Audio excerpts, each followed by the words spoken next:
ஆண்டவரும் அருமை இரட்சகராக இயேசு கிறிஸ்துவின் நாமத்தினால் உங்கள் யாவருக்கும் இந்த நேரத்தில் என் அன்பின் வாழ்த்துக்களையும் ஸ்தோத்திரங்களை நான் தெரிவித்துக் கொள்கிறேன். நித்திய ஜீவன் என்ற இந்த நிகழ்ச்சியில் மீண்டும் உங்களை சந்திப்பதிலே நான் மிகவும் மகிழ்ச்சி அடைகிறேன். உலகம் முழுவதும் எதிர்பார்த்த அந்த 23ஆம் தேதிக்குள்ளே நாம் இருக்கிறோம். கர்த்தர் இவ்வளவு தூரமாய் நம்மை அற்புதமாய் நடத்தி கொண்டு வருகிறார். எக்கால பண்டிகை அந்த இடத்தில் அனுசரிக்கப்பட்டு கொண்டிருக்கிறது. என்னென்ன காரியங்கள் மாறும் என்பது நமக்கு தெரியாது. ஆனால் எல்லாமே நெருங்கி நிற்கிறது என்பதை நாம் தெளிவாய் துல்லியமாய் அறிந்து கொள்ள வேண்டும்.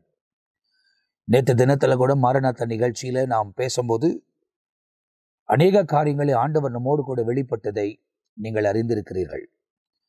எனவே இந்த நிகழ்ச்சியை பார்க்கிற நீங்கள் ஒருவேளை நேற்று தினத்தில் மாரநாத்த நிகழ்ச்சி நீங்கள் பார்க்கவில்லை ஆனாலும் அந்த நிகழ்ச்சியை நீங்கள் பார்க்க வேண்டுமாய் நான் உங்களுக்கு சொல்லுகிறேன். அநேக காரியை நீங்கள் அதில் தெரிந்து கொள்வீங்க. அதே நேரத்தில் வசனத்தின் வெளிச்சத்தில் நடப்பதற்கு தேவன் உங்களுக்கு உதவி செய்வார். நித்திய வாழ்க்கை என்பது ரொம்ப முக்கியமான ஒன்று. இந்த உலக வாழ்க்கை தற்காலிகமானது. எப்போ வேணாலும் முடிந்து போகலாம், எந்த நேரம் வேணாலும் முடிந்து போகலாம். ஒன்று எக்கால சத்தம் கேட்கும், இன்னொன்று நம்முடைய மரணம் இந்த உலகத்தில் நேரிடலாம். ரெண்டுமே எப்போ நடக்கும்ன்றது யாருக்கும் தெரியாது. ஆனால் நடந்தேறும் என்பதை நாம் அறிந்திருக்க வேண்டும். இந்த 21ஆம் நூற்றாண்டில் இருக்கிறோம். 21 நூற்றாண்டிலும் ஒவ்வொரு நூற்றாண்டிலும் அநேகர் தேவனுக்காக வாழ்ந்திருக்கிறார்கள். நித்திய வாழ்க்கை எதிர்பார்த்து தான் வாழ்ந்திருக்கிறார்கள். நீங்கள் அப்படி பார்த்தீங்கன்னா அந்த 2000 4000 வருஷத்துக்குள்ள ஆபிரகாமை தேவன் அழைத்து நடத்தின நாளுக்கு பின்பு மோசே வந்தபோது அந்த மோசேவும் அந்த உலகத்தில் நித்தியத்தை எதிர்பார்த்து வாழ்ந்ததாக எபிரேயருக்கு எழுதின நிருபத்தில் நமக்கு ரொம்ப தெளிவாய் சொல்லப்பட்டிருக்கிறது. அநித்தியமான பாவ சந்தோஷத்தை பார்க்கிலும் தேவனோடு ஜனத்தோட துன்பத்தை அனுபவிப்பதே நலம் என்று எண்ணி அவர் இனி வரக்கூடிய பலன் மேல் நோக்கமாய் இருந்தார் என்பதாக வேதத்தில் எழுதப்பட்டிருக்கிறது. அப்ப இனி வரக்கூடிய பலன் என்ன? நித்திய வாழ்வு. அந்த நித்திய வாழ்க்கைக்குள் நாம் பிரவேசிக்கக்கூடியவர்களாக இருக்க வேண்டுமானால் தேவனுடைய நியமங்களை நாம் கை கொண்டிருக்க வேண்டும். மனசாட்சி காலத்தை கடந்து வந்திருக்கிறோம். நியாயப்பிரமாணத்த காலத்தை கடந்து வந்திருக்கிறோம். இப்போது தேவன் நமக்கு கிருபையா கொடுக்கப்பட்ட காலத்தில் நாம் வாழ்ந்து கொண்டிருக்கிறோம். இந்த காலங்கள் எல்லாம் முடிந்தது. மனசாட்சியின் காலத்தில் மனசாட்சிக்கு ஏற்றவாறு வாழ்ந்தவர்கள். யோசேப்பு ஒரு உதாரணமாய் வேதம் சொல்லுகிறது. ஏனோக்கு ஒரு உதாரணமாய் வேதம் சொல்லுகிறது. அப்ப இப்படிப்பட்ட காரியங்களை நாம் வேதத்தில் பார்க்கும்போது மனசாட்சியின் காலத்தில், அதாவது நியாயப்பிரமாணம் பெறுவதற்கு முன்னே ஆபிரகாம் வாழ்ந்தார், ஈசாக்கு வாழ்ந்தார், யாக்கோபு வாழ்ந்தார், யோசேப்பு வாழ்ந்தார். இவங்க எல்லாம் அந்த மனசாட்சியின் காலத்தில் வாழ்ந்தவர்கள். அந்த நாட்களில் அநேகர் தேவனோடு கூட வாழ்ந்ததை வேதாகமத்தில் எழுதப்பட்டிருக்கிறது. ஆதாம் கூட ஒரு வேளை தோட்டத்தை விட்டு விரட்டப்பட்டு இருந்தாலும் அவர் கடைசி வாழ்நாள் வரை அந்த கஷ்டமான பாதையில் கடந்து வந்தாலும் தேவனோடு கூட இணைந்து வாழ்ந்ததை தான் அவருடைய வாழ்க்கை சரித்திரங்கள் நமக்கு சொல்லுகிறது. தேவனுக்கு விருப்பமில்லாத காரியங்கள் எதுவும் அவர்கள் செய்யாதபடி தொடர்ந்து தேவனோடு கூட நடந்ததை வேதாகமத்தில் எழுதப்பட்டிருக்கிறது. அந்த மனசாட்சியின் காலத்தில் மனசாட்சியின்படி வாழ்ந்து ஜெயித்தவர்கள் இன்னைக்கு பரதேசில இலைப்பாரி கொண்டிருக்கிறார்கள். அந்த மனசாட்சியின் காலத்தில் தேவனுடைய நியமத்தை கை கொள்ளாமல் மனசாட்சியின்படி குற்றவாளிகளாய் வாழ்ந்தவர்கள் பாதாளத்திலே அவர்கள் இலைப்பாரி கொண்டிருக்கிறார்கள். அதே நேரத்தில் ஆண்டவர் நியாயப்பிரமாணத்தை கொடுக்கிறார். ஆண்டவரா கொடுக்கல, ஜனங்க கேட்குறாங்க. அதனால ஆண்டவர் நியாயப்பிரமாணத்தை கொடுக்கிறார். ஏன் நியாயப்பிரமாணத்தை கொடுக்குறாருன்னு பைபிளில் நீங்கள் வாசித்து பார்த்தீங்கன்னா ஜனங்க கேட்குறாங்க, மோசக்கிட்ட கேட்குறாங்க. அடிக்கடி ஆண்டவர் இறங்கி பேசுகிறது எங்களுக்கு பயமாக இருக்குது, அதனால் நாங்கள் என்ன பண்ணணும்னு அவர் சொல்கிறாருன்னு நீங்களே கேட்டு சொல்லிடுங்க. அப்படி நீங்கள் கேட்டு சொன்னீங்கன்னா நாங்கள் அப்படி செய்கிறதுக்கு கவனமாக இருக்கிறோம், அவர் எங்களோட பேசினா எங்களுக்கு நடங்குது அப்படின்னு சொல்லி மோசையோட கூட பேசுகிறாங்க. மோசை இதை கர்த்தருக்கு தெரியப்படுத்துகிறார். ஆகையால் தான் நியாயப்பிரமாணம் அவர்களுக்கு கொடுக்கப்படுகிறது. அவர்களுக்கு 10 கட்டளை கொடுக்கப்பட்டது, 613 கற்பனைகள் கொடுக்கப்பட்டிருக்கிறது. அவர்கள் அதை கை கொண்டு நடக்க வேண்டிய சூழ்நிலை அவர்களுக்கு உண்டானது. மோசையிலிருந்து இயேசு கிறிஸ்து வந்து மரித்து அடக்கம் பண்ணப்பட்டு உயிரோடு கூட எழும்புகிற வரை அதில் சொல்லப்பட்டிருக்கிற கட்டளைகளை யாரெல்லாம் கை கொண்டு வாழ்ந்தார்களோ அவர்கள் பரதேசில இலைப்பாறுகிறார்கள். அதை மீறி நடந்தவர்கள் பாதாளத்தில் இலைப்பாரி கொண்டிருக்கிறார்கள். அதுக்கு பிறகு இயேசு மரித்து அடக்கம் பண்ணப்பட்டு உயிரோடு கூட எழும்பினபடியால் இந்த கிருபையின் காலங்கள் நமக்காக திறக்கப்பட்டது. புறஜாதியின் காலம் என்பதை எழுதப்பட்டிருக்கிறது, சொல்லப்பட்டிருக்கிறது. ஏன்னா புறஜாதியின் காலங்கள் நிறைவேற மட்டும் அப்படின்னு சொல்லி பைபிளில் இயேசு சொல்லுகிறதை பைபிளில் நமக்கு தெளிவாய் சொல்லப்பட்டிருக்கிறது. அப்போ நீங்கள் பார்த்தீங்க அப்படின்னு சொன்னால் இந்த காலமும் ஒரு முடிவுக்குள் வருகிறது. எப்படி மனசாட்சியின் காலம் ஒரு முடிவுக்கு வந்தது, நியாயப்பிரமாண காலங்கள் ஒரு முடிவுக்கு வந்தது, அதே போல கிருபையின் காலமும் முடிவுக்கு வரப்போகிறது. அந்த முடிவின் இறுதி நாட்களில் தான் நாம் வாழ்ந்து கொண்டிருக்கிறோம்.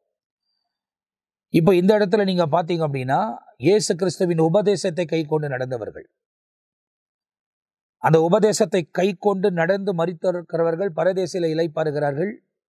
அதை கை கொள்ளாமல் சுயதனமாய் சொந்த இஷ்டமாய் வாழ்ந்தவர்கள், இந்த 2000 வருஷ காலகட்ட சொந்த இஷ்டமாய் வாழ்ந்தவர்கள் பாதாளத்தில் இளைப்பாறி கொண்டிருக்கிறார்கள். அப்ப 3 காலகட்டாயத்திலும் மனசாட்சியின் காலம், நியாயப்பிரமாண காலம், கிருபையின் காலம், இந்த 3 காலங்களிலும் தேவனுக்கு உட்பட்டு வாழ்ந்தவர்கள் எல்லாம் பரதேசில் இருக்கிறார்கள். தேவனுக்கு உட்படாத வாழ்ந்தவர்கள் எல்லாம் பாதாளத்திலே இளைப்பாறி கொண்டிருக்கிறார்கள். அங்கேயும் இளைப்பாறுதல், இங்கேயும் இளைப்பாறுதல். அந்த இளைப்பாறுதல் இருக்கக்கூடியவர்கள், தேவனோடு கூட இளைப்பாறுதலில் பரதேசில் இருக்கக்கூடியவர்கள், இப்போது அவர்கள் வந்து சரீரத்தை தரித்து மரித்தவர்கள் எல்லாம் மனசாட்சி காலம், நியாயப்பிரமாண காலம், கிருபையின் காலத்தில் மரித்தவர்கள் எல்லாம் தன் சரீரத்தை தரித்து கொண்டு கண்ணிமிக்க நேரத்தில் மறுரூபமாக்கப்பட்டு சேர்க்கப்படுகிறார்கள். அதே கண்ணிமிக்க நேரத்துக்குள்ள உயிரோடு கூட இருக்கிற நாமும் மறுரூபமாக்கி சேர்க்கப்படுகிறோம். அந்த 7 வருஷம் ஆட்டுக்குட்டியின் கல்யாணத்துல மீதி பேரெல்லாம் அப்படியே நியாய தீர்ப்புக்காக வைக்கப்பட்டிருக்கிறார்கள். 1000 வருஷ அரசாட்சிக்கு பிறகு அவர்களுக்கு நியாய தீர்க்கப்படும். எதற்காக அவர்கள் ஆக்கணிக்குள்ள நியாய தீர்க்கப்படுகிறார்கள் என்பதை அவர்களுக்கு காண்பிப்பதற்காக ஆண்டவர் நியாய தீர்ப்பில் கொண்டு வரப்போகிறார். அப்போதுதான் அவர்கள் வந்து, ஆண்டவரே உம்முடைய நாமத்தினால் தீர்க்க தரிசனம் உரைத்தேனே, உம்முடைய நாமத்தினால் பிசாசுகளை விரட்டினேனே, உம்முடைய நாமத்தினால் அற்புதங்களை செய்தேனே அப்படின்லாம் சொல்ல வருவாங்க. அப்போது அவங்க செய்த காரியங்கள் எல்லாம் ஆண்டவர் அவங்களுக்கு காண்பித்து, அக்கிரமம் செய்தவர்களே என்னை விட்டு அகன்று போங்கள் என்று அவர்களை அக்கினி கடலிலே அழுகையும் பற்கடிப்பும் நிறைந்த இடத்துல தள்ளுவார். அதுக்கு பிறகு தேவனுக்காய் வாழ்ந்த நாம் நித்தியமான வாழ்க்கைக்குள்ள பிதாவின் வீட்டுக்குள்ள பிரவேசிக்க போகிறோம். இவைகள் தான் நடக்கப் போகிறது என்பதை நீங்கள் தெளிவாய் அறிந்து கொள்ள வேண்டும். 3 காலங்களை கடந்து வந்திருக்கிறோம். அந்த 2000 வருஷ காலங்களிலும் தேவனுக்காய் வாழ்ந்தவர்கள் நித்திய வாழ்க்கைக்குள்ள பிரவேசிக்க போகிறார்கள். ஆகையால் தான் இப்போது இந்த கடைசி மணி நேரத்துல உலகத்துல 8.2 பில்லியன் பீப்புள் இருக்கிறாங்க. 8.2 பில்லியன் பீப்புள் இந்த உலகத்துல இருக்கிறார்கள். ஜனத்தொகை எல்லாருக்கும் சுவிசேஷம் அறிவிக்கப்படுகிறது. ஆனால் சுவிசேஷத்தை ஏற்றுக்கொள்வதற்கு பெரும்பாலான ஜனங்களுக்கு மனப்பான்மை இல்லை. சுவிசேஷத்தை ஏற்றுக்கொள்ளாவிட்டால் ஒரு நாளும் நீங்கள் தேவனோடு நித்தியத்துக்குள் வர முடியாது என்பதை நீங்கள் தெளிவாய் அறிந்து கொள்ள வேண்டும். நீங்கள் பார்ப்பீர்களானால் இயேசு அந்த மறுரூபமாக்கப்பட்ட மலையில போய் நிற்கும்போது 3 சீடர்கள் கூட இருக்கிறார்கள். மோசே ஒரு பக்கம், எலியா ஒரு பக்கம் வந்து நிற்கிறார். அந்த மறுரூப மலையிலே அவர்கள் மறுரூபமாக்கப்பட்ட நேரத்தில் பேதுரு உடனே வாய் திறந்து பேசுகிறார்.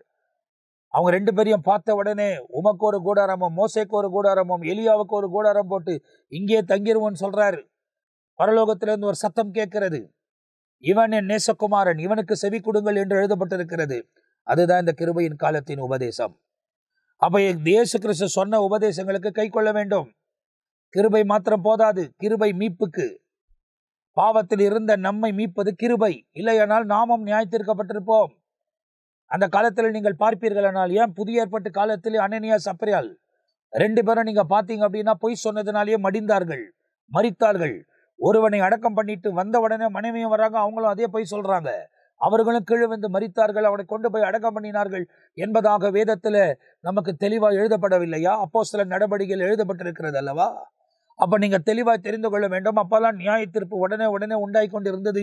இப்போது ஏன் தாமதிக்குது அப்படின்னு சொன்னா கிருபை. அதுதான் கிருபையிலே நீங்க மீட்கப்பட்டு வருவீர்கள் என்ற எதிர்பார்ப்போடு கூட 2 கரங்களை விரித்தவராகவே இயேசு இன்னும் ஜனத்துக்காய் காத்திருக்கிறார். அதை உணர்ந்து கொண்டு தேவனுக்கு ஒப்பு கொடுக்கிற நீங்கள் நித்தியமாய் தேவனோடு கூட வாழ்வதற்கு, தேவன் உதவி செய்வதற்கு சர்வ வல்லமை உள்ள தேவனா இருக்கிறார். தீமைக்கும் சத்துருவின் திட்டங்களுக்கும் அந்தகாரங்களின் ஆதிக்கங்களுக்கு விலகி காத்து நன்மையான பாதைகளில் நம்மை வழிநடத்தி கொண்டு போவதற்கு அவரே உண்மை உள்ள தேவன். எனவே நித்திய வாழ்க்கையை நீங்கள் எதிர்பார்த்து இந்த உலகத்தில் வாழ்ந்தால்தான் எந்த நேரத்தில் என்ன ஏற்பட்டாலும், ஒருவேளை நம் மரணமே நேரிட்டாலும் கிறிஸ்துவுக்குள் மரிக்க வேண்டும். எக்கால சத்தம் கேட்டாலும் கிறிஸ்துவுக்குள் வாழ்ந்து கொண்டிருக்க வேண்டும். அப்போதுதான் மத்திய ஆகாயத்தில் ஏற்றுக்கொள்ளப்படுவோம் என்பதை நீங்கள் தெளிவாய் தெரிந்து கொள்ள வேண்டும். குறிப்பா இந்த காலங்களில் நீங்கள் பார்க்கும் போது கடைசி மணி நேரத்தில் வாழ்ந்து கொண்டிருக்கிறபடியால் ஆவியானவர் அநேகரை தன் பக்கமாய் திருப்பி வருகிறதை பார்க்க முடியும். அநேக கிறிஸ்துவர்கள், கிறிஸ்துவுக்குள் வாழ்ந்து கொண்டிருக்கிறவர்கள், இல்ல பேர் கிறிஸ்தவர்கள் எல்லாம் கிறிஸ்துவுக்குள் வாழபடியாய் பரிசுத்த ஆவியானவர் முத்திரை செய்து அவர்களை இழுத்து கொண்டே வருகிறார். உணரப்பட்டு செய்ய போகிற தவறுகள் எல்லாம் விட்டு விலகி தேவனோடு கூட நெருங்கி வருகிறதையும் ஒரு பக்கம் நம்மால பார்க்க முடிகிறது. உலகத்தில் நமக்கு போராட்டங்கள் உண்டு, ஆனால் திடங்கொள்ளுங்கள், நான் இந்த உலகத்தை ஜெயித்தேன் என்று இயேசு சொன்னபடியால் அவருக்குள்ளே இருக்கிற நாம், அவர் ஜெயித்தது போலவே நாமும் இந்த உலகத்தை ஜெயிப்பதற்கு பரிசுத்த ஆவியானவர் நமக்கு உதவி செய்ய சர்வ வல்லமை உள்ள தேவனாய் இருக்கிறார். எனவே இந்த நித்திய வாழ்க்கை நமக்கு எவ்வளவு முக்கியம் என்பதை இயேசு தன்னுடைய ஊழிய காரியங்களிலே இறுதியிலே அவர் சொல்லுகிறதை வேதாகமத்தில் நமக்கு எழுதப்பட்டிருக்கிறது. அதை யோவான் பதிவு பண்ணுகிறார். மத்தேயு, மார்க், லூக் இவைகள் எழுதவில்லை. ஆனால் மத்தேயு அந்த இடத்துல இல்லை, லூக்கா அதை குறித்து எழுதவில்லை. காரணம், யோவான் எழுதியிருக்கிறார். காரணம், அந்த நேரத்தில் ஜெபிக்கும் போது பேதுரு, யாக்கோபு, யோவான் தான் சற்று அப்புறம் போய் அவரோடு கூட காத்திருந்தார்கள். 11 சிஷ்யர்களும் போகிறார்கள். மீதி பேரெல்லாம் தூரத்திலே அவர்கள் அந்த இடத்துல இளைப்பாறுகிறார்கள். இன்னும் 3 பேரை மாத்திரம் கூட்டிக் கொண்டு போய் அதிலிருந்து இன்னும் சற்று முன்னே போய் இயேசு வியாகுலப்பட்டு ஜபம் பண்ணுகிறதை வேதாகமத்தில் எழுதப்பட்டிருக்கிறது. அந்த ஜபம் பண்ணும் போது அவர் என்ன ஜபம் பண்ணினார் என்பதை, அந்த வார்த்தைகளை கேட்டுதான் யோவான் 17ஆம் அதிகாரம் நமக்காக எழுதப்பட்டிருக்கிறது. அவர் ஜபிக்கிற ஜபத்தில முதல் 5 வசனங்களை நீங்கள் வாசித்தீர்களானால் இயேசு தன்னை குறித்து அவர் பிதாவை நோக்கி விண்ணப்பம் பண்ணினதை வேதாகமத்தில் எழுதப்பட்டிருக்கிறது. 6ஆம் வசனத்திலிருந்து 19ஆம் வசனம் வரை தன்னை பின்பற்றி கொண்டிருந்த சீஷர்களுக்காக அவர் ஜெபிக்கிறார். 20ஆம் வசனத்திலிருந்து 26ஆம் வசனம் வரை தன்னை பின்தொடர்ந்து வந்த ஜனங்களுக்காக அவர் ஜெபிக்கிறார். அப்ப 3 விதமான ஜபங்கள் அவர் பிதாவை நோக்கி கடைசி மணி நேரத்துல ஏறெடுத்ததையும், அதுக்கு பின்பு கெத்சமனி பூங்காவையில அவரை யூதாஸ் காரியத்தை கொண்டு காட்டி கொடுத்ததையும், அவரை அந்த இடத்துல அரெஸ்ட் பண்ணதையும் வேதாகமத்தில் எழுதப்பட்டிருக்கிறது. அந்த நாள் முதல் கொண்டுதான், அந்த நேரம் முதல் கொண்டுதான் அவரை கொண்டு போய் பலவிதமான காரியங்களுக்குள்ளே அவர்கள் உட்படுத்துகிறார்கள். எல்லாவற்றையும் அவர் செய்து முடித்தார் என்பதாக வேதத்தில் எழுதப்பட்டிருக்கிறது. அவர் சிலுவையில பிதாவிடத்தில் சொல்வதற்கு முன்ன எல்லாம் முடிந்தது என்று சொல்வதற்கு முன்பதாகவே இந்த 17ஆம் அதிகாரத்தில் அவர் ஜெபிக்கும் போதே எல்லாவற்றையும் செய்து முடித்திருக்கிறேன் என்று பிதாவை நோக்கி சொன்னதை வேதாகமத்தில் எழுதப்பட்டிருக்கிறது. அப்படியானால் பிதா அவருக்கு தந்திருக்கிற எல்லாவற்றையும் அவர் துல்லியமாய் செய்து முடித்தார் என்பதை இந்த வசனத்தின் ஆதாரத்திலே நாம் பார்த்து கொள்ள முடியும். இன்னைக்கு ஊழியக்காரர்களாய் அழைக்கப்பட்ட ஒவ்வொருவருக்கும் தேவனுடைய திட்டம் என்று ஒன்று இருக்கிறது. அந்த தேவ திட்டத்தை நாம் தெளிவாய் நிறைவேற்றி கொண்டு போகிறோமா, இல்லை இந்த உலகத்தின் ஆடம்பர வாழ்க்கைக்காக, பதவிக்காக, பட்டத்துக்காக நோக்கி ஓடிக்கொண்டிருக்கிறோமா? சத்துரு பலவிதமான காரியங்களுக்குள்ள தேவனுடைய ஜனத்தை இடரல் உண்டாக்கி நடத்தி கொண்டிருக்கிறதை நாம் பார்க்கிறோம். இதே உலகத்தில் கர்த்தருக்கு செவி கொடுத்து வாழக்கூடியவர்களும் நாம் பார்க்கிறோம். ஒருவேளை மனுஷிகத்திலே நாம் இவர்கள் சரி இவர்கள் தவறு என்று பலரை சொல்லிக் கொண்டிருக்கலாம். ஆனால் எல்லாரையும் தேவன் கவனித்துக் கொண்டிருக்கிறார். எது சரி எது தவறு என்பதை அவர்தான் முடிவு பண்ணுவார். அப்படி முடிவு பண்ணும் போது யாரெல்லாம் சரியாக செய்து முடித்தார்கள் அவர்கள் தான் அந்த மத்திய ஆகாயத்தில் ஏற்றுக்கொள்ளப்பட போகிறார்கள். மரித்தாலும் ஏற்றுக்கொள்ளப்படுவார்கள், அவர்கள் உயிரோடு கூட இருந்தாலும் ஏற்றுக்கொள்ளப்படுவார்கள். யாரெல்லாம் தேவனுடைய சித்தத்தை நிறைவேற்றாமல் சொந்த சித்தத்தை நிறைவேற்றி கொண்டு வந்தார்களோ அவர்கள் எல்லாம் பாதாளத்தில் மடிய போகிறார்கள் என்பதை நாம் தெளிவாய் அறிந்து கொள்ள வேண்டும். இந்த 5 வசனங்கள் என்ன சொல்லுகிறது என்பதை நாம் ஆராய போகிறோம். 1ஆம் வசனத்திலிருந்து நாம் வாசிக்க கேட்க போகிறோம். இயேசு இவைகளை சொன்ன பின்பு தம்முடைய கண்களை வானத்துக்கு நேரா ஏறெடுத்து, அப்படியானால் ஜெபிக்கக்கூடிய நாம் என்ன செய்ய வேண்டும் என்பதாக வேதத்தில் எழுதப்பட்டிருக்கிறது. அவர் கண்களை வானத்துக்கு நேரா ஏறெடுத்து, காரணம் வானம் அவருடைய சிம்மாசனம், இந்த பூமி அவருடைய பாதப்படி. அப்ப இந்த பூமியான பாதப்படியிலே பாதத்துல உட்கார்ந்து அவர் கண்களை ஏறெடுத்து பிதாவை நோக்கி என்ன சொல்லுகிறார்? பிதாவே, வேலை வந்தது, என் வேலை வந்தது. நீர் உம்முடைய குமாரனுக்கு தந்தருளின யாவருக்கும் அவர் நித்திய ஜீவனை கொடுக்கும் பொருட்டு மாம்சமான யாவர் மேலும் நீர் அவருக்கு அதிகாரம் கொடுத்தபடியே உம்முடைய குமாரன் உம்மை மகிமை மகிமைப்படுத்தும்படிக்கு உம்மை மகிமைப்படுத்தும்படி நீர் உம்முடைய குமாரனை மகிமைப்படுத்தும். நீர் உம்முடைய குமாரனை மகிமைப்படுத்தும். இப்போது நித்திய ஜீவனை கொடுக்கக்கூடிய அதிகாரம் யாரிடத்தில் கொடுக்கப்பட்டிருக்கிறதுனால இயேசுவிடத்தில். இயேசுதான் நமக்கு நித்திய ஜீவனை கொடுக்க வேண்டும். ஆகையால் தான் அவர் சொல்லுகிறார், என்னையே அல்லாமல் என் பிதாவிடத்தில் ஒருவனும் வருவதில்லை என்பதை எழுதப்பட்டிருக்கிறது. அப்ப பிதாவிடத்துல ரொம்ப தெளிவா ஜெபிக்கிறார். எதுக்காக? நித்திய ஜீவனை கொடுக்கும்படிக்கு. அப்ப நித்தியம் எவ்வளவு முக்கியம் என்பதை இயேசு மையப்படுத்துகிறார் என்பதை யோசித்து பாருங்கள். அவர் இந்த ஜெபத்தை ஏறெடுக்கும் போது அவருக்கு 33 வயசுதான். அவர் கடந்து போகிற பாடுகள் அவருக்கு தெரியும். அன்றைக்கு இரவை அவர் காட்டிக் கொடுக்க போகிறார். காட்டிக் கொடுக்கப்பட்ட நாளிலிருந்து பலவிதமான சித்திரவதை அவர் அனுபவிக்க வேண்டும். அவரை அடிக்க போகிறார்கள். சரீரம் கிழிக்கப்பட போகிறது. ஏசாயா தீர்க்கதரிசனத்தில் சொல்லப்பட்டிருக்கிறபடி அவரை பார்க்கத்தக்க ரூபம் நமக்கு இல்லை என்பதாய் அவர் அறிந்திருக்கிறார். ஏன்னா ஏசாயா தீர்க்கதரிசன புத்தகத்தை அவர் வாசித்திருக்கிறார். என்னெல்லாம் அவருக்கு நடக்கும் என்பதை தெளிவாய் தெரிந்திருந்தார். ஆனாலும் அதை குறித்து அவர் கவலைப்படவில்லை. அவர் சொன்ன ஒன்னே ஒன்று, நித்திய ஜீவனை இவர்களுக்கு கொடுக்கும்படி, மாம்சமான யாவருக்கும் நித்திய ஜீவனை கொடுக்கும்படி நீர் என்னை மகிமைப்படுத்தும் என்று அவர் ஜெபித்ததாக வேதத்தில் எழுதப்பட்டிருக்கிறது. அடுத்த வசனத்தை நீங்கள் வாசிப்பீர்களானால், ஒன்றாகிய மெய் தேவனாகிய உம்மையும் நீர் அனுப்பினவராகிய இயேசு கிறிஸ்துவையும் அறிவதே நித்திய ஜீவன். அப்ப என்ன நித்திய ஜீவன்? பிதாவாகிய தேவனையும், இயேசு எனக்காக இந்த உலகத்தில் அனுப்பப்பட்டார். அவர் எனக்காக இந்த உலகத்தில் வாழ்ந்து மரணத்தை ஜெயித்திருக்கிறார். அவர் சொல்லி இருக்கிற நியமங்களை நான் கை கொண்டு நடக்க முடியாது எனக்கு போதிக்கப்பட்டிருக்கிறது. நான் உங்களுக்கு கற்பித்த யாவையும் அவர்கள் கை கொள்ளும்படி சொல்லுங்கள் என்று சீஷர்கள் கிட்ட அவர் சொல்லிட்டு போனார். சீஷர்கள் அவர்கள் எதெல்லாம் போதிக்க கேட்டார்களோ அவைகளெல்லாம் உலகம் முழுவதும் பிரசித்திப்படுத்தி இருக்கிறார்கள். இன்றைக்கு வேதாகமத்தின் வழியில எனக்கு என்ன செய்ய வேண்டும், என்ன செய்யக்கூடாது என்பதை வேதத்துல எல்லாவற்றையும் ஆண்டவர் முன்குறித்து கொடுத்திருக்கிறார். அந்தபடி நடக்க முடியாய், அதை அறிய முடியாய், அதுக்கு பின்பற்ற முடியாய் நம்மை நாமே ஒப்பு கொடுப்பதுதான் நாம் நித்திய ஜீவனை அடைய முடியும் என்பதாக வேதத்தில் தெளிவாய் சொல்லப்பட்டிருக்கிறது. வாசிக்க கேட்கலாம். பூமியிலே நான் உம்மை மகிமைப்படுத்தினேன். பாருங்க, இந்த பூமியிலே நான் உம்மை மகிமைப்படுத்தினேன். நான் செய்யும்படி நீர் எனக்கு நியமித்த கிரியையை செய்து முடித்தேன். நீர் எனக்கு நியமித்த கிரியையை செய்து முடித்தேன். இப்ப சொல்லிட்டாரு பாருங்க, நீர் எனக்கு நியமித்த கிரியைகளை நான் செய்து முடித்திருக்கிறேன். சிலுவையில சொன்னது 2வது முறை, எல்லாம் முடிந்தது. ஏன்னா அந்த ப்ரோசஸ்குள்ளேயும் அவர் கடந்து போகணும். நடுவுல ஒரு விலகி ஓடல. கஷ்டமா இருக்குதுன்னு பிலாத்து கிட்ட கேட்கல. பிலாத்து கேட்கிறார், வாய் திறந்து பேச, உங்ககிட்ட ஒரு குற்றத்தையும் நான் பார்க்கல. இவங்க இவ்வளவு சொல்றாங்களோ உன் மேல, நீ வாய் திறக்கவே மாட்டேன்றி என்றாரு. இயேசு மௌனமா இருந்தார் என்பதால் பைபிள் எழுதப்பட்டிருக்கிறது. காரணம், அவர் கடந்து போக வேண்டிய சூழ்நிலை. உலகத்தில் அவருக்கு கொடுத்த எல்லா ஊழியத்தையும் அவர் முடித்து விட்டார். கெத்சமனி பூங்காவிலே ஜெபிக்கும் போதே முடித்து விட்டார். அடுத்த 3 நாட்கள் அவர் மிகுந்த பாடுகளுக்குள்ள கடந்து போக வேண்டும். அந்த பாடுகள் எல்லாம் என்ன என்பதை அவர் ஏற்கனவே அறிந்திருந்தார். அவரை ஒப்பு கொடுத்தார். ஆனா அதுக்கு முன்னே எல்லாவற்றையும் அவர் செய்து முடித்ததையும் இந்த 3-4 நாட்களும் செய்து முடித்ததையும் சேர்த்துதான் எல்லாம் முடிந்தது என்பதை அவர் சிலுவையிலே தன்னைத்தானே ஒப்பு கொடுக்கிறார். அப்ப அந்த வசனத்தை மீண்டும் ஒரு விசை வாசிப்போமா? பூமியிலே நான் உம்மை மகிமைப்படுத்தினேன். பூமியிலே உம்மை நான் மகிமைப்படுத்தினேன். நான் செய்யும்படி நீர் எனக்கு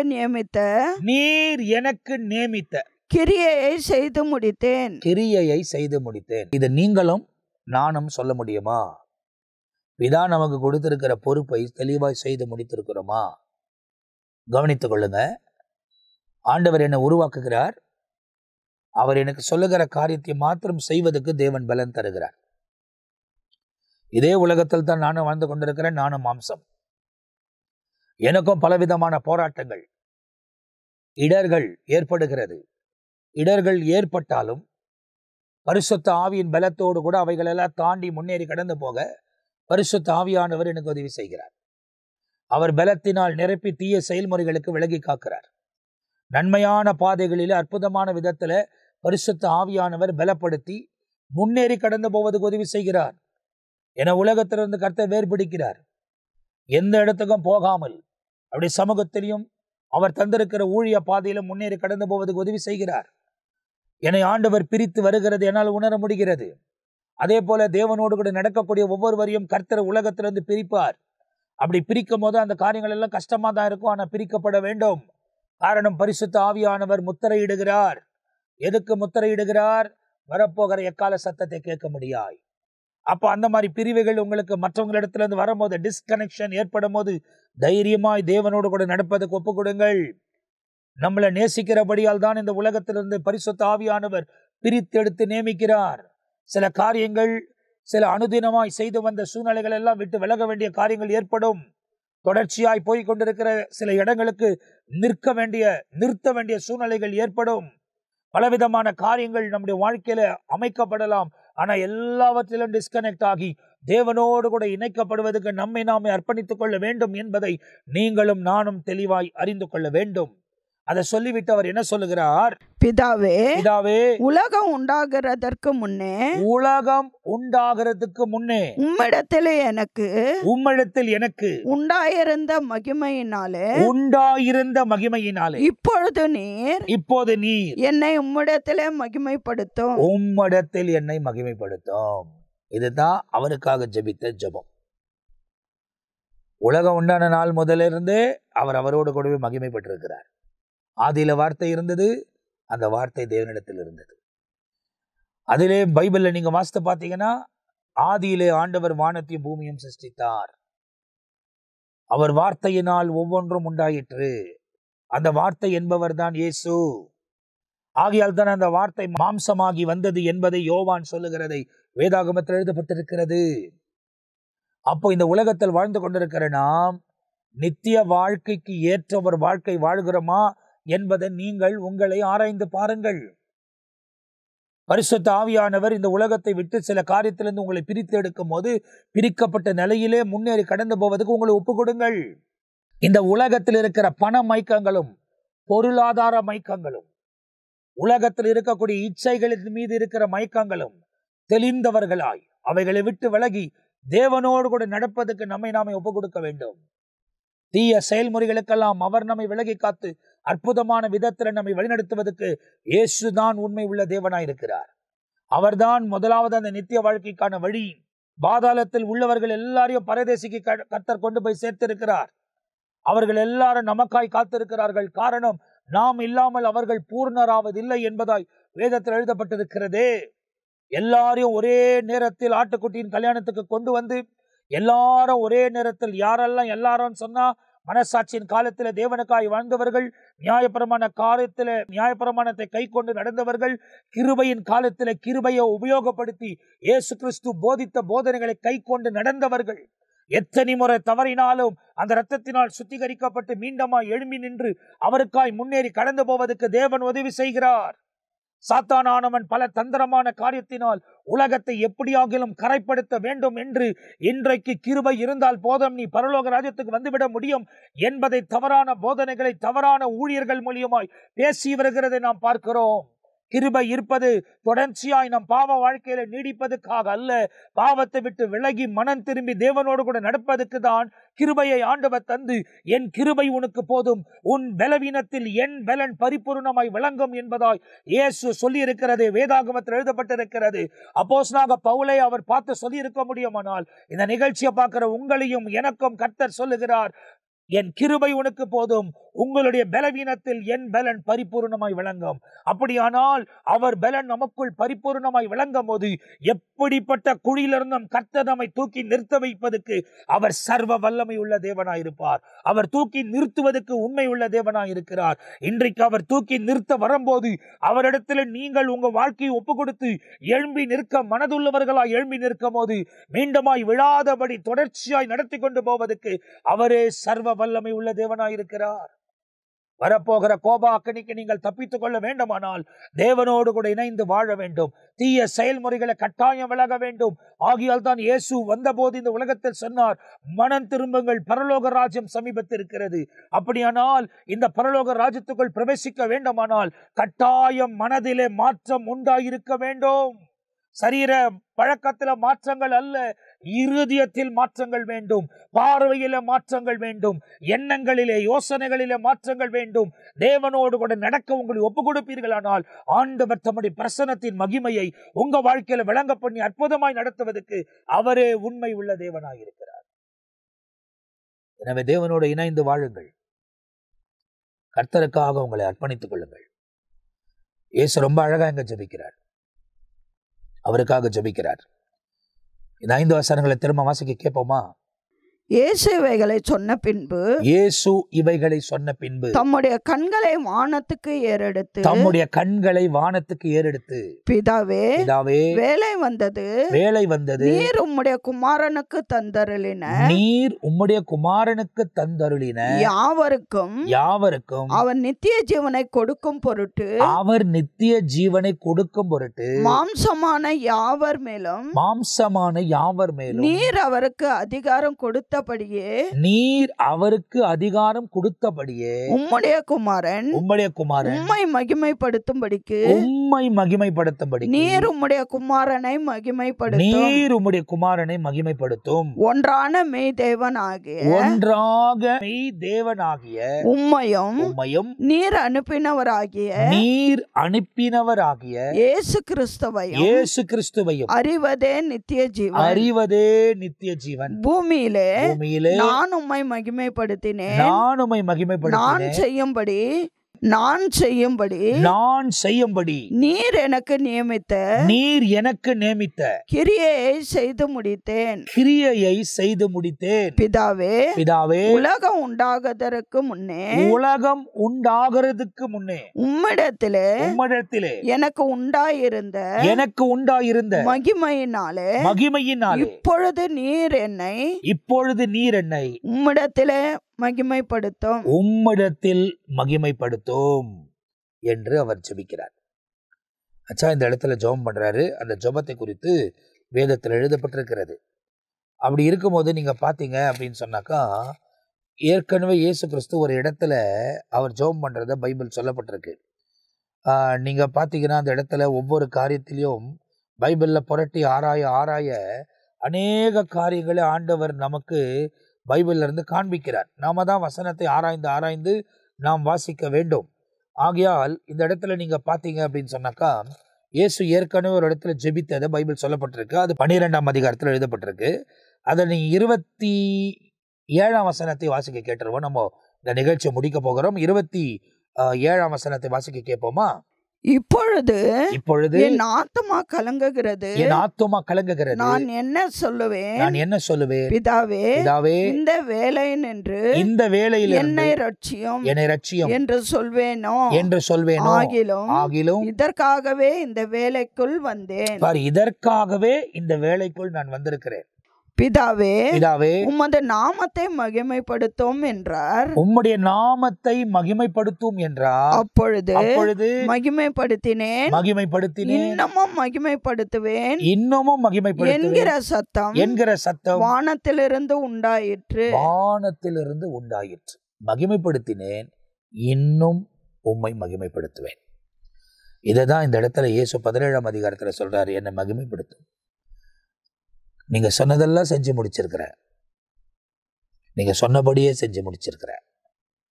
ஆதியில இந்த உலகம் உண்டாவதுக்கு முன்பதாகவே நான் உம்மோடு கூட எப்படி மகிமையில் இருந்தேன், அதே போல என்னை மகிமைப்படுத்தும். அந்த ஜெபம் கேட்கப்பட்டது. அதுக்கு பிறகு அவர் சீஷர்களுக்காக ஜெபிக்க ஆரம்பிக்கிறார். அப்ப இயேசு வந்ததுக்கு முக்கியமான நோக்கமே நமக்கு நித்திய ஜீவனை கொடுக்கும்படிதான்.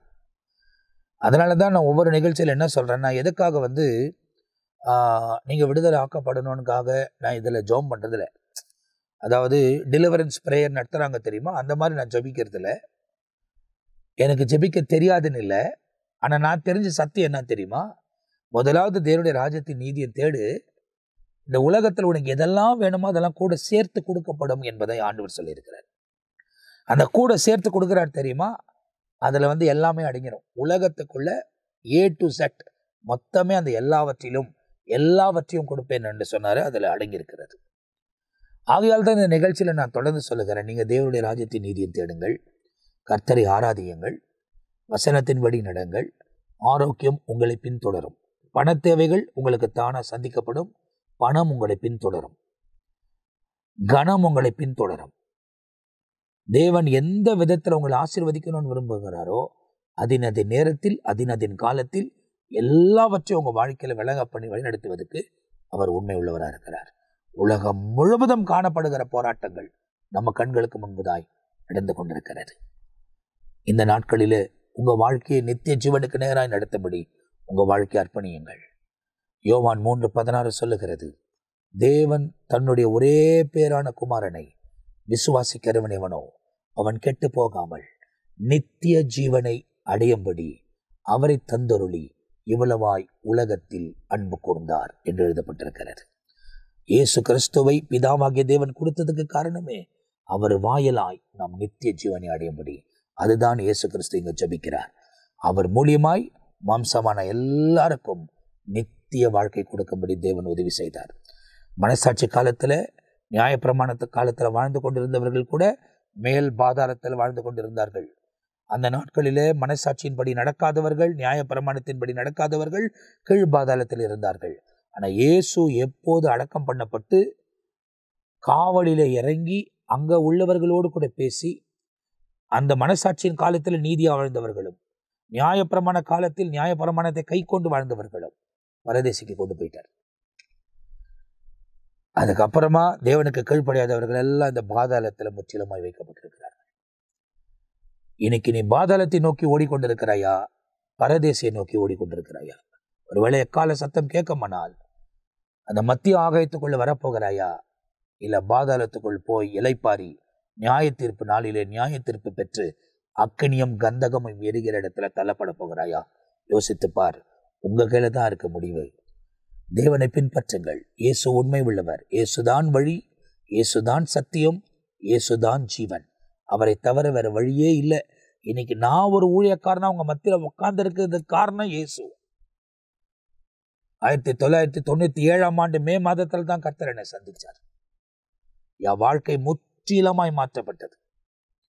பல தடமாற்றங்கள், பல பின்மாற்றங்கள், தேவனுக்கு விருப்பமில்லாத காரியங்களுக்குள்ள ஆரம்ப நாட்களிலே நான் வந்த பிறகு சாத்தானினால் சோதிக்கப்பட்டோ சொந்த மாம்சை இச்சைகளில் இழுக்கப்பட்ட பல காரியங்களை விட்டு நான் விலகி போயிருக்கலாம். ஆனால் தேவனுடைய வசனத்துல பலப்பட இந்த 28 வருஷ காலமாய் பரிசுத்த ஆவியானவர் எனக்கு பலன் தந்து நடத்துகிறார். அதையும் 2021 முற்றிலுமாய் வேத வசனத்துக்கு செவி கொடுத்து அதன்படியே வாழ்வதற்கு கர்த்தர் இரக்கம் பாராட்டுகிறார். என்னை பலப்படுத்துகிற கிறிஸ்து உங்களையும் பலப்படுத்துவார். எனவே இதை பார்த்து கொண்டிருக்கிற நீங்கள் பலவீனமா இருக்கிறன்னு யோசிக்காதீங்க. நீங்க எந்த பகுதியில பலவீனமா இருந்தாலும் உங்களை பலப்படுத்தி நித்தியத்துக்குள் நடத்துவதற்கு அவரே உண்மை உள்ளவராக இருக்கிறார். உங்கள் எல்லாரையும் தேவ சமூகத்தில் ஒப்புக் கொடுங்கள். நம்முடைய பாவங்களை குறித்து நாம் பரிதபிக்காதபடி நமக்கு ஒரு பிரதான ஆசாரி இருக்கிறபடியால் தைரியமா கிருபாசன தண்டைக்கு வாங்க. நமக்கு இருக்கிற பிரதான ஆசாரியர் குற்றமற்றவர், பாவமில்லாத பிரதான ஆசாரியர். உலகத்தில் வந்த ஆசாரியர்கள் போல அல்ல, அவர் பிரதான ஆசாரியர். அவருக்கு உங்களை ஒப்புக் கொடுங்கள். அந்த இரத்தத்தினால் மீட்கப்படுங்கள். கர்த்தர் உங்களையும் பலப்படுத்தி நித்தியத்துக்குள் நடத்துவதற்கு உண்மை உள்ளவராயிருக்கிறார். உலகம் முடிய போகிறது. உலக வாழ்க்கை முடிய போகிறது. தேவ சமூகத்தில் ஒப்புக் கொடுங்கள். ஆண்டவர் உங்க வாழ்க்கையில மேன்மையான காரியங்களை செய்வார். அப்ப நான் உங்களுக்காக ஜெபிக்க போறேன். நீங்களும் என்னோடு சேர்ந்து ஜெபம் பண்ணுங்க. ஒவ்வொரு நொடியும் எக்காலத்துக்காய் காத்திருக்க வேண்டிய ஒரு காலத்தில் வாழ்ந்து கொண்டிருக்கிறோம். கவனமா இருங்க. தேவனுக்கு ஏற்ற வாழ்க்கை வாழ அர்ப்பணியுங்க. பரிசுத்த ஆவியானவர் உதவி செய்வார். நாம் ஜெபிக்கலாமா? நல்ல பிதாவே, உம்மை நன்றி நிறைந்த இருதயத்தோடு நாங்கள் துதிக்கிறோம், உம்மை ஸ்தோத்தரிக்கிறோம். இந்த வேளையில் இந்த நிகழ்ச்சியை பார்க்கிற ஒவ்வொருவருக்காக நான் ஜெபிக்கிறேன். அவங்க எந்தெந்த பகுதிகளில் பலவீனப்பட்டு இன்னும் விடுதலை பெறாது இருக்கிறார்களோ அவர்களை விடுதலை ஆக்கி இரத்தத்தினால் சுத்திகரித்து நீதியான வழிகளில் நடக்க நேர்மையாய் வாழ கர்த்தர் கிருபைத்தார். பிள்ளைங்க போராடுறாங்கப்பா. ஆண்டவரே, நாங்கள் எல்லாம் போராடுறோம் ஆண்டவரே, நான் ஜெயம் எடுக்க கர்த்தர் உதவி செய்யுங்கப்பா. குறைகள் எல்லாம் நீக்கி நிறைவே தாங்கப்பா. உம்மை பின்பற்ற அவர்கள் ஒப்பு கொடுக்கிறபடியால் இந்த உலகம் இருக்கிற வரை, இந்த உலகத்தில் நாங்கள் வாழ்ந்திருக்கிற வரை உம்முடைய நன்மை பின்தொடர கர்த்தர் கிருபைத்தார். எத்தனை நன்மை வந்தாலும் நன்மை மீது எங்க கண்கள் போகாமல் அதை தந்த நன்மை உள்ளவர்கள் மீதே, நன்மையானவர் மேலே எங்க கண்கள் இருக்க கர்த்தர் உதவி செய்யும். ஒவ்வொருவருக்கும் ஆரோக்கியம் தாங்க, இரக்கம் தாங்க, கிருபை தாங்க, தயவு தாங்க, பிரசன்னத்தினால நிரப்புங்க. தீய செயல்முறைகளுக்கு விலகி காத்துக்கொள்ளுங்க. எடுக்கிற முயற்சிகளை வாய்க்க பண்ணுங்க. உண்மையும் உத்தமமாய் வாழ உதவி செய்யுங்க.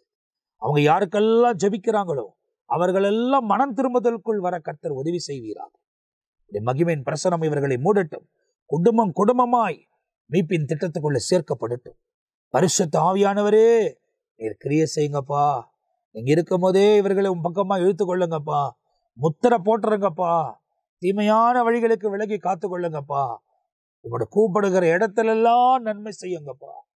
உங்க பலத்தினால நிரப்பி நடத்த உங்க நாம மகிமைப்படட்டும். எல்லாவற்றையும் தாழ்த்தி தாழ்மையோடு ஒப்பு கொடுக்கிறேன். பொறுப்படுத்திக் கொள்ளும் இயேசு கிறிஸ்துவின் நாமத்தில் ஜெபிக்கிறேன் ஜீவனுள்ள நல்ல பிதாவே. ஆமேன், ஆமேன்.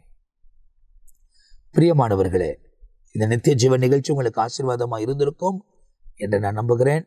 தொடர்ந்து தேவனோட கூட இணைந்திருங்கள். நாளைக்கும் சுவிசேஷம் என்ற நிகழ்ச்சி உங்களுக்கு வழங்கப்படும். அது சுவிசேஷங்கள் மாத்திரம் பேசி கொண்டு வருகிறோம். ஒருவேளை எல்லா ஊழியக்காரர்களும் ஒன்று சேர்ந்து பேச வருவதற்கு நேரம் கிடைக்கலனாலும் அந்த சுவிசேஷ நிகழ்ச்சி தொடர்ந்து முன்னே கொண்டு போக விரும்புகிறோம். ஜெபிப்போம். ஆண்டவர் நிச்சயமாக மேன்மையான காரியங்களை செய்வார். ஒருவேளை அவருடைய வருகை தாமதிக்குமானால் நான் ஜீவனோடு இருப்பேன். ஆனால் அடுத்த பகுதியில் உங்களை சந்திக்கிற வரை உங்ககிட்ட நான் விடைபெறுகிறேன். கர்த்தர் உங்களை ஆசீர்வதிப்பாராக. ஆமேன், ஆமேன்.